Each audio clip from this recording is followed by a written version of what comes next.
Pozdrav svima i dobrodošli u novi video. Ovdje gledamo najbolje šahovske poteze kroz šahovsku istoriju. Izabrao sam nekih 8 partija, u stvari tačnije, gdje ćemo da vidimo zaista neverovatne, iznenađujuće poteze.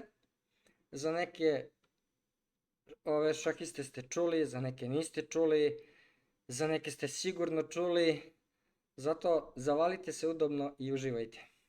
Da krenemo sa prvim. Prvi je Tulkovski protiv Antoni Vojčičekovski iz Poljske. Igrana je u Poljskoj 1931. godine.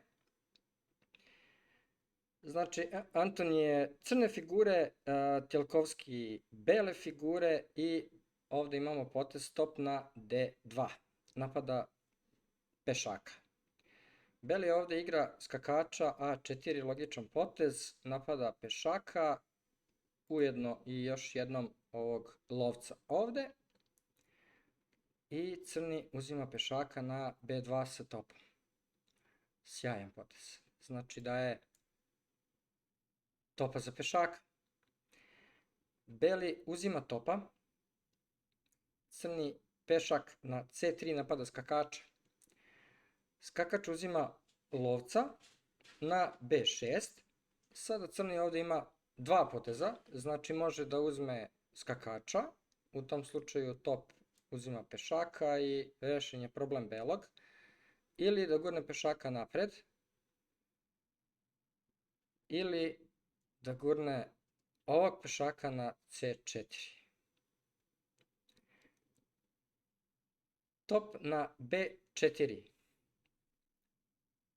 Bukvalno znači sada sve visi. U slučaju da pešak ide na C2, top će da uzme ovog pešaka ovdje na C4. U slučaju da pešak uzme skakača, to smo već vidjeli. I ukoliko želite, kliknite na pauzu da pokušate sami da pronađete potez. Evo i kako je dalje tekla partija. Pešak A5 napada top. Beli uzima pešaka na C4.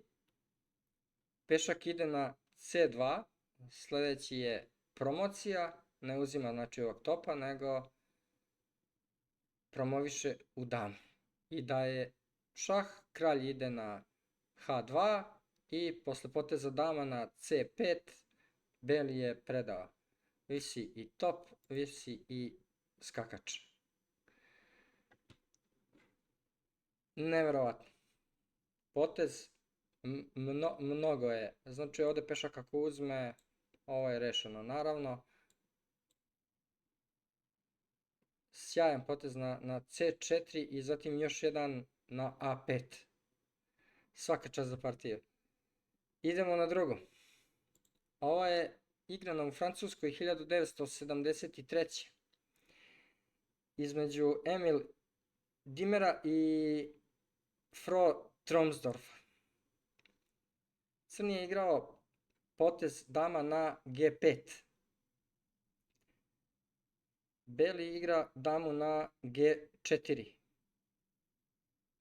Ova dama sad znači može da se uzme, ali crni ovdje igra briljantan potez pešak na B3. Pogledajte vi sad ovo. Briljantan potez. Beli uzima pešaka na B3. Skakač uzima tog pešaka na B3. Sada je šah. Kralj se pomera na B1. Top na D3. Ova dama i dalje visi ovdje. Znači ovo je sad žrtva topa. Dama se povlači na G1. Skakač ide na D2. Daje šah. Kralj ide na A1. Dama na D8 sa idejom da se prebaci ovdje. Skakač daje šah. Kralj ide na C8. Top uzima skakača na D2. Dama svakako na A5. Daje šah. Sada je ovaj top ovdje napadnut dva puta. kralj ide na b1 i skakač b4. Ovaj top i dalje ovdje visi. Top uzima topa na d3. Dama daje šah na a2, čuvana je od strane skakača. Kralj ide na c1. Ovdje je logičan potez bio a1 i da padne dama, međutim crni je ovdje uzeo topa. Kralj ide na d2 i beli pobeđuje sada. Evo, da uključimo računar. Plus 4,4. Pogledajte ovo. Znači, kralj je došao ovdje. Ne znam zašto je crni uzeo ovog topa. Ovdje je napravio ovoliki veliki previd. Pošto sad kralj kad se skloni, može ovdje na d2. Da je odigrao ovaj potez ovdje, kralj mora gore i pada dama. Tako da je ovo sad već velika prednost za crnog. Ali nije. Uglavnom, briljantan potez je bio pešak ovdje na b3. Zaista nevjerojatno. Idemo na treće. Ova je igrana u SSR-u tada. SSR Titani. 1949. godine. Salomon je igrao protiv Gellera. Da zatvorimo ovo. Znači, beli je ovdje odigrao kralja na c3 i pešak na a4. Ovdje pešak uzima i sada crni ima brzog slobodnog pešaka. Pešak na f4. Sad je ovo malo trik potez. U slučaju da pešak uzme ovog na f4 pada top. Ovaj ovdje pešak sada visi i crni uzima tog pešaka na e4. Međutim sad imamo kralja ovdje na d3. Opet vrlo nezgodna situacija. U slučaju da se top skloni na sigurno ovdje recimo na b4, beli može pešakom da uzme ovdje na e5, daje šah i pada top. Crni igra potez kralja na g7. Žrtvuje svog topa. U slučaju da kralj uzme topa, crni promoviše damu, znači ne može nikako top da stigne, niti kralj. Tako da beli sad pokušava ovdje pešakom na h5 da oslobodi svog topa i da stigne na vreme ovog pešaka ovdje. Pešak ide na a3, kralj uzima topa, pešak na a2, uzima pešaka ovdje i crni uzima na g6. Top na g5, crni promoviše damu, top uzima pešaka, dama ide na c3, sada je napadnut ovaj pešak ovdje, top brani logično pešaka, kralj na f6, kralj ide na d5, šah i polako i taktički precizno crni odvaja kralja skroz daleko da bi posle poteza kralj na f7 beli preda. Beli kralj je sada ovdje suviše daleko od svojih pešaka, tako da oni će da budu meta i vrlo brzo će i da padne. Idemo na broj 4. Svaka partija je sve bolje i bolje. Ovo je igrano 1963. godine. Naravno, Fischer protiv Benka. US šampionat. Ovo je bila jedna kratka partija od 21-2 poteza. Ništa posebno nije bilo u otvaranju. Sve u principu standardni su bili potezi. Tako da ovako je tekla partija. Ovdje sad je napadnuta dama, slanja se dole, beli rokira, dama na g3, kralj se sklanja u ćošak na h8 od ovog vezivanja, dama na g4 sa idejom ovdje na h5, pešak na c6, ovo je bila greška crnog, i dama po planu na h5, dama ide na e8. Ovdje sad svašta može da se desi. U slučaju da uzme recimo ovog skakača, pešak uzima, gura se pešak napred i oslobađa se ovaj top što bi dovelo i do skorog mata. Top je ovdje sad na ovoj otvorenoj liniji, poluotvorenoj.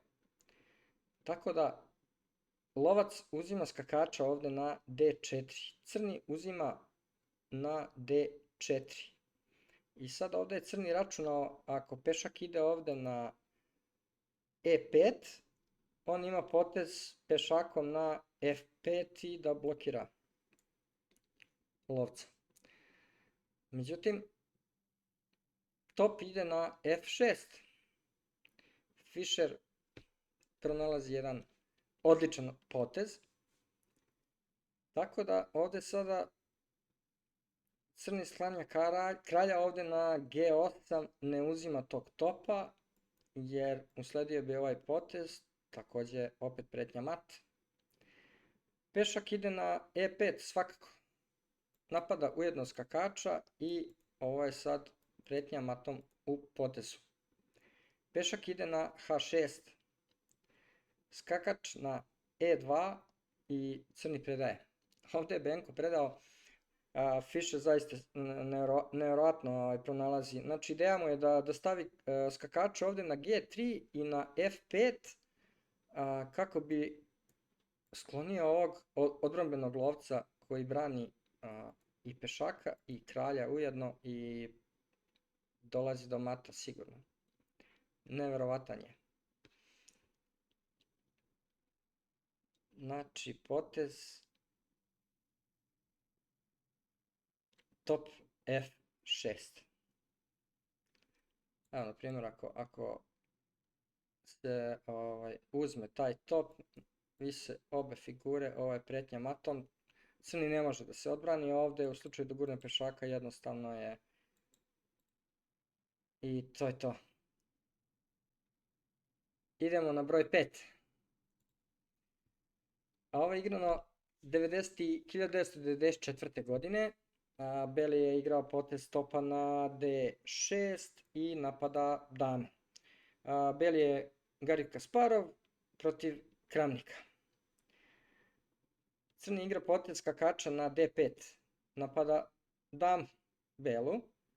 I beli potpuno ignoriše igra pešaka na h5 i napada ovog topa na g6. Znači sada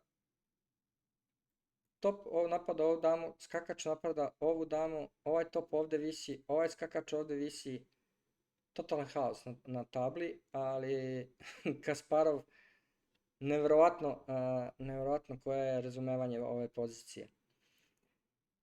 Crni uzima damu na f4 skakačem, beli uzima topa ovdje na g6. Sada pored ovog topa i pored skakača visi i ovaj top ovdje. Crni uzima damom topa na d6 i top na h7 uzima pešaka, daje šah. Kralj se sklanja ovdje na g8. Pešak uzima na f7 i daje šah, ujedno i napada topa i preti na promociju. Pešak ne može biti uzet, čuva ga top. Kralj uzima topa na h7 i beli vraća svoju damu, promoviše na e8 uzimajući tog topa. Skakač uzima skakača, lovac na f5. Znači ovdje ne uzima odmah ovog skakača koji je sada džabe, nego međupotez šah, kralj ide tu, dama ide na g6, ponovo je šah, kralj se sklanja i dama uzima pešaka na f6, ponovo je šah, kralj ide na e8 i sada tek uzima ovog skakača ovdje na e6. Posle poteza dama na f8, crni je ovdje predao. Da li je bio problem vremena ili šta je, ne znam, ali jednostavno pada dama, ovdje je šah, kralj mora da uzme lovca i pada dama na f8. Ali u ovoj džungli poteza znači pronaći pešaka ovde ladno ostaviti svoju damu, topa, skakača i igrati pešaka na H5. Ovo može vrlo malo ljudi da pronađe, siguran sam. Idemo na broj 6. Čuvenog Talja ne možemo da obiđemo. Sa belim figurama i Anatolij Lutikov sa crnim 1964 godine, četvrte godine igrana ova partija. Crni igrao lovca ovde na E6. Lovac na C4. Talj, znači ideja je sasvim jasna, pešak ako uzme lovca pa da dam ništa posebno, ono što ne bi trebali da vide skoro svi šahisti. Ukoliko ne vidite, ne sekirajte se, zato i gledate, učite šah, nikakav problem. Idemo dalje. Dama ide na E7. Crni želi da skloni ovu belu damu. Međutim, ovde Talj uzima pešaka na D5 sa svojim skakačem i napada tu damu. Dama uzima belu damu na A3 i skakač na C7. Daje šah i ujedno napada topa. Ovu liniju drži beli top. Kralj ide na E7. Top na E1. Sada se vrši ovaj pritisak na ovog lovca. Talj ne želi da uzme sa figurom, već sa topom i ujedno da da šah. Crna dama ovde visi. Znači nije teo da uzme damu. Talj u svom stilu. Dama se sklanja na sigurno na C5 i sada top na E6 uzima lovca i daje šah. Kralj ide na F8 i top uzima skakača na F6. Talj žrtvuje topa. Pešak uzima tog topa na F6. Skakač na E6 daje šah i napada crnu damu. Kralj se sklanja na E7, pada dama sada na C5. Pešak uzima lovca, top na D7 daje šah, kralj ide gore i ovde talj polako, ali sigurno, pogledajte ovo, lovac na D5. Opasan. Crni sklanja skakača na B4, napada ovog lovca, pešak pada na F3, top ide na E8, skakač se sklanja na sigurno ovde na C5, ujedno i brani tog topa koji je napadnut. Ovde je crni uzeo pešaka na A2 i daje šah. Kralj se sklanja na B1, ujedno i napada ovog skakača. Top uzima, skakač uzima, daje šah. Kralj ide na D7. Skakač na C5, ponovo je šah. Kralj ide na D6, napada skakača. I sada jedan hladni potez, skakač na D3. Crni skakač je zarobljen. Fantastičan talj. I u ovoj poziciji crni je predao. Idemo na broj 7. Ovo je igrana 1912. godine, Stefan Levicki protiv Maršala, Frank Maršala. Crni igrao damu ovde na C3. Top uzima pešaka na D5. U slučaju da pešak uzme topa, pada ovaj top ovde i uskoro bi i mat usledio. Tako da crni ovde napada damu sa svojim skakačem i dama se sklanja ovde na H5, misleći da je i dalje to pretnja da napada topa ovde na E8. Međutim, crni ladno sklanja svog topa ovde na sigurno na F8 i sada je pretnja ovaj top ovde koji može sada biti uzet. Beli sklanja topa na E5, top napada damu.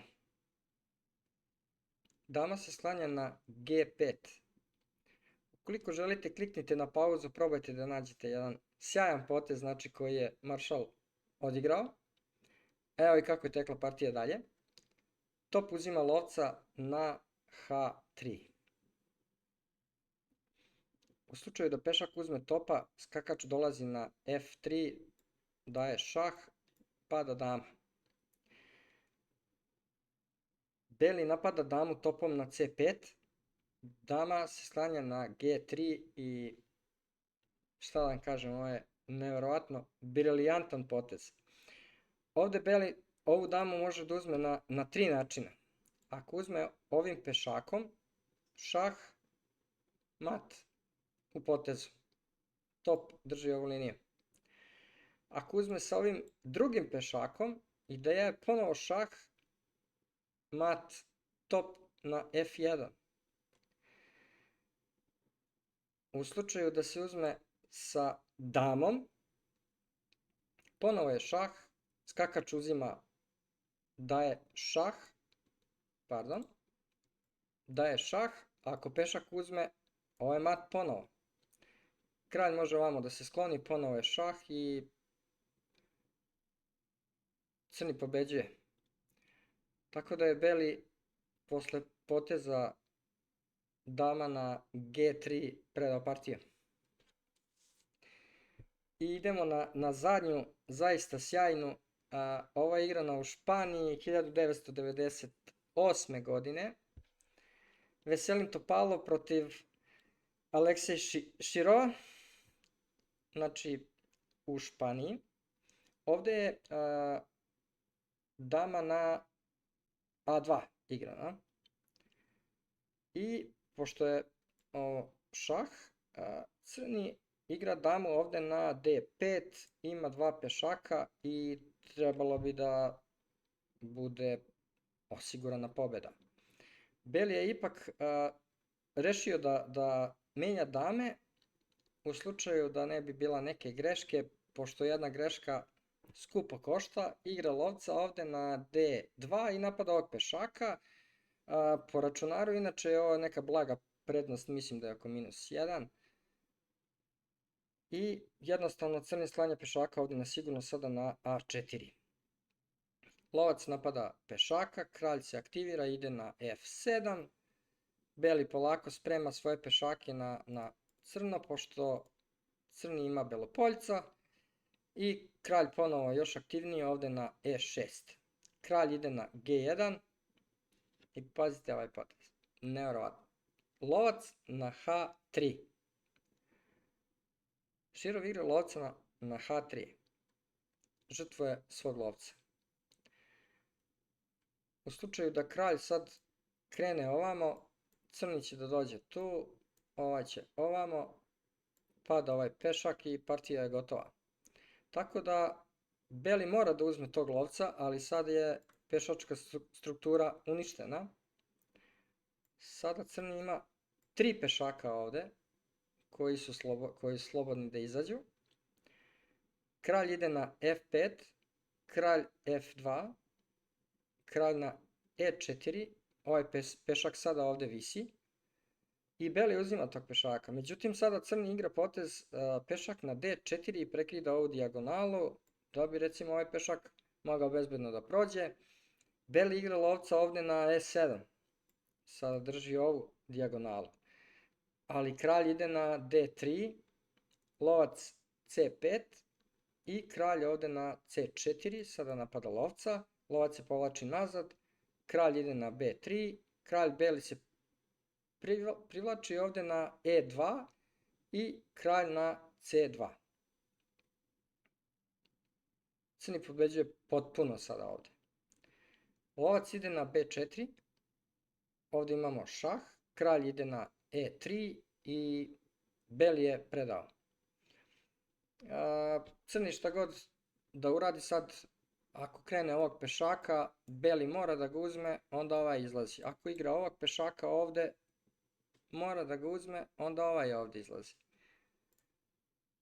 Nevjerovatno, ali ovo još nisam video, znači da lovac na h3. Briljantan potez. fantastični potezi. Verovatno ću napraviti neki serijal od videa kako se bude nakupljalo ovih poteza, pa da snimamo i neki sljedeći video od nekih drugih velikih šahista naših, svetskih. Toliko za ovaj video, nadam se da vam se svidao, ostavite like, komentar ako niste, zapratite kanal, hvala, značilo bi mi puno i hvala na svemu, hvala na podršci, vidimo se u nekom drugom videu. Pozdrav i svako dobro.